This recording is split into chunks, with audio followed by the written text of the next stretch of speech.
Hello and Assalamu alaikum. Welcome once again to another spoken English lesson. My name is Sadiq Akbar and I'm TEFL and TESOL certified trainer and career counselor. And you are watching my YouTube channel Grow with Sadiq.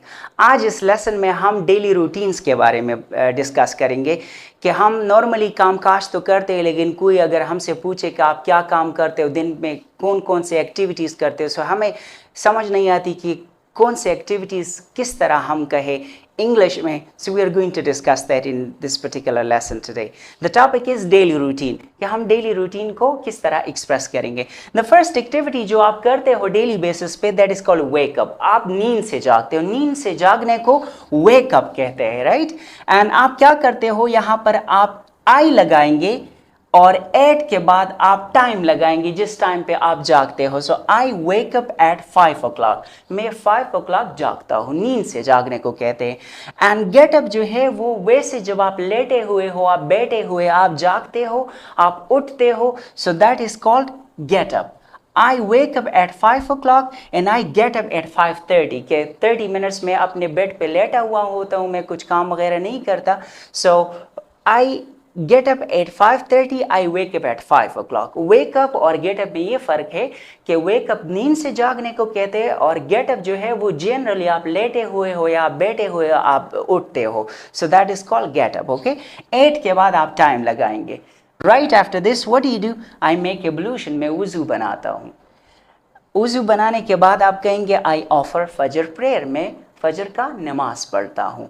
Okay, and after this I recite the holy Quran. मैं कुरान मजीद का तिलावत करता हूँ for 30 minutes, for 15 minutes, for 20 minutes, जो भी जितने भी time के लिए आप कुरान मजीद पढ़ते हो, सो वो टाइम आप इसके साथ लगा सकते हैं.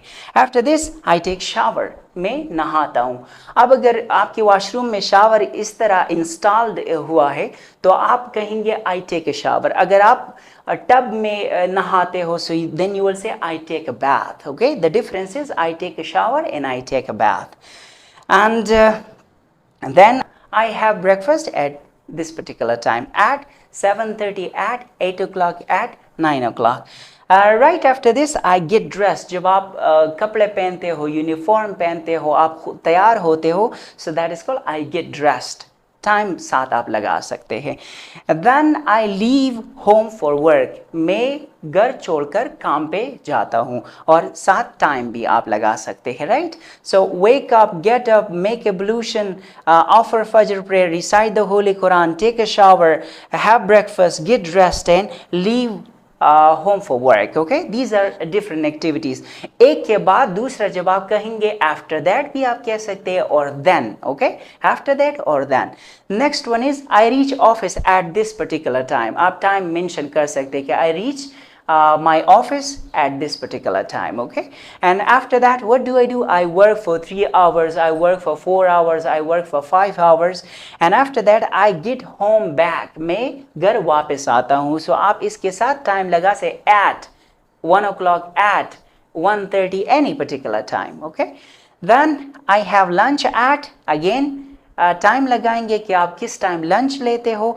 And I take a nap. जब आप लंच के बाद या दिन में थोड़े से देर के लिए आप सो जाते हो, that is called take a nap. Take a nap. और यू कैन ऑल्सो से अगर आप सोते नहीं हो, थोड़ा सा रेस्ट करते हो, सो you can say I take a rest. And after this or after that I go gym. आप गो टू जिम नहीं कहेंगे, आई गो जिम और आई प्ले गेम. ओके, आप कहेंगे the next one is I go gym. मैं gym जाता हूँ. आई go to gym नहीं कहेंगे. या आई प्ले गेम. मैं गेम खेलता हूँ for 30 minutes, for 1 hour, for 2 hours, जो भी टाइम हो आप मेंशन कर सकते हैं. Second last one is I have dinner at this particular time. मैं इस टाइम पे डिनर अपना करता हूँ. And the last one is I go to bed at 10 o'clock, at 11 o'clock, at 10:30, जो भी आपका टाइम हो सो जाने के तो वो आप कह सकते हैं I go to bed at this particular time. सो जब भी आप अपनी डेली रूटीन को एक्सप्रेस करेंगे, आई होप कि this particular lesson will help you. आप अपनी कम्युनिकेशन स्किल्स को इसके थ्रू इम्प्रूव करेंगे और जो भी आपसे पूछेंगे कि आप अपने डेली रूटीन्स के बारे में बताएंगे, so you will fluently express your daily routines in English. For more interesting videos, keep watching Grow with Sadiq.